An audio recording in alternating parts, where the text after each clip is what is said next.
Hi, my name is Diane Sweeney, and I do work with instructional coaches and school leaders to support the implementation of student-centered coaching, which is a coaching model that really is about outcomes-based instructional coaching.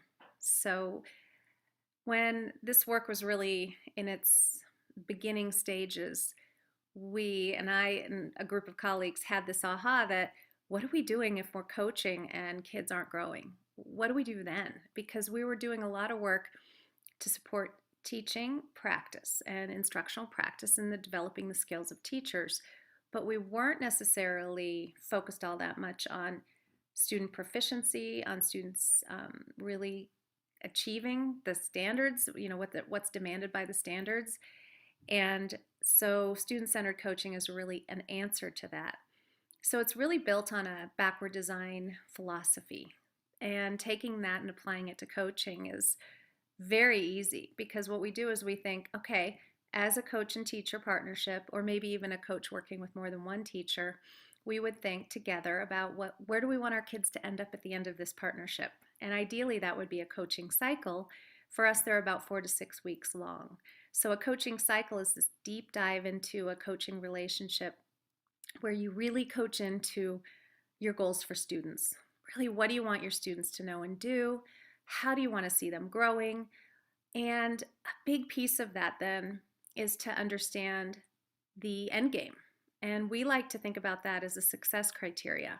And this really connects with a lot of the visible learning research and the idea of clear student-friendly standards and learning targets. So the targets then, or the learning intentions then, become clearer as you collaborate around them.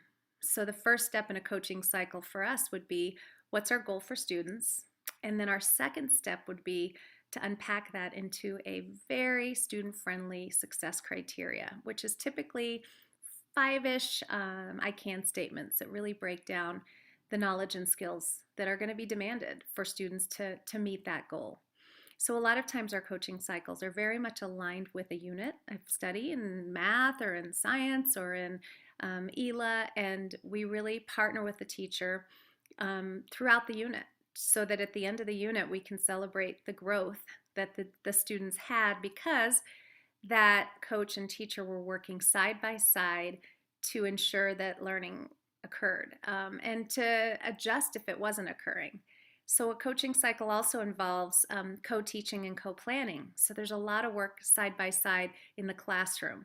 We want to see coaches in the classroom a whole lot. We want to see coaches and teachers really thinking together about what are we seeing happening with kids today and what do we need to do tomorrow, and then let's figure out what that's going to look like. And so a coaching cycle is a very deep supportive process that's very much built around a partnership for our goals for students. We like to pre and post our coaching cycles as well so that we can say, okay, at the beginning, the students were here and at the end they were there, and then wow, let's celebrate the growth, or worry about the students, and figure out a plan for those students who aren't quite there yet, because we're really looking for mastery. We really want to see all students reach the goals. Meanwhile, there's also such a great opportunity for the teacher to grow because it's so natural to really sit down together and figure out what are some instructional practices that really are going to support student learning in this partnership we have going throughout our cycle. So it may be that the coach and teacher are implementing new practices that are being focused on in professional learning throughout the school, and maybe it's a priority the school is set. Like let's say the school's implementing a workshop structure. Well, those things can be easily integrated into a coaching cycle.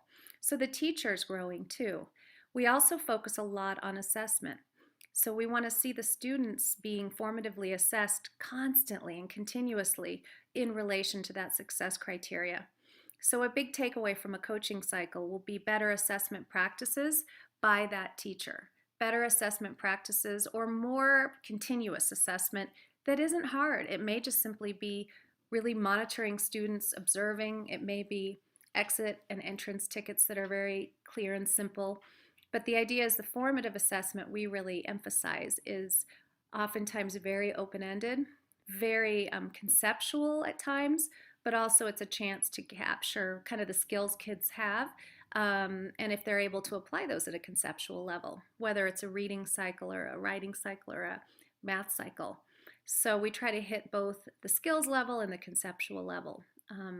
Typically that will also show up on your success criteria because that's everything it takes to really reach mastery. Lastly, we really need, with student-centered coaching, partnerships with the principals. And I just recently wrote, I have it here, the book Leading Student-Centered Coaching, which really gets at that notion of the need, and not only just the need, but what it looks like when a principal and a coach are deeply partnered in the way where they're really implementing the coaching model throughout the school in a way that's very intentional, very much measured, so we know the influence, we know the impact we're making, and also a lot of this has to do with building a clear why for why teachers should even engage in coaching, and trying to figure out who engages at what point. How do we create ownership among teachers and choice so that when they do engage, it's authentic?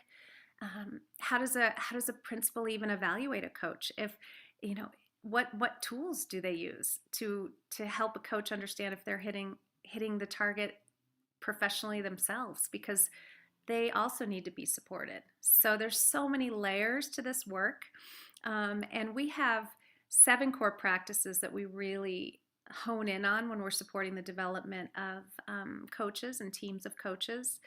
And those have been highlighted, a few of those have been really highlighted in this video.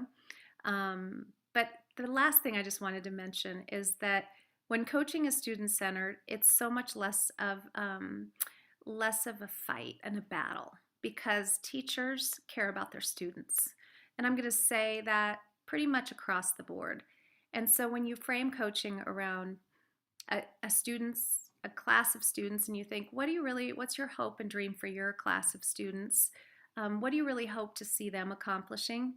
Coaching suddenly becomes so much more relevant, meaningful, and less threatening to teachers.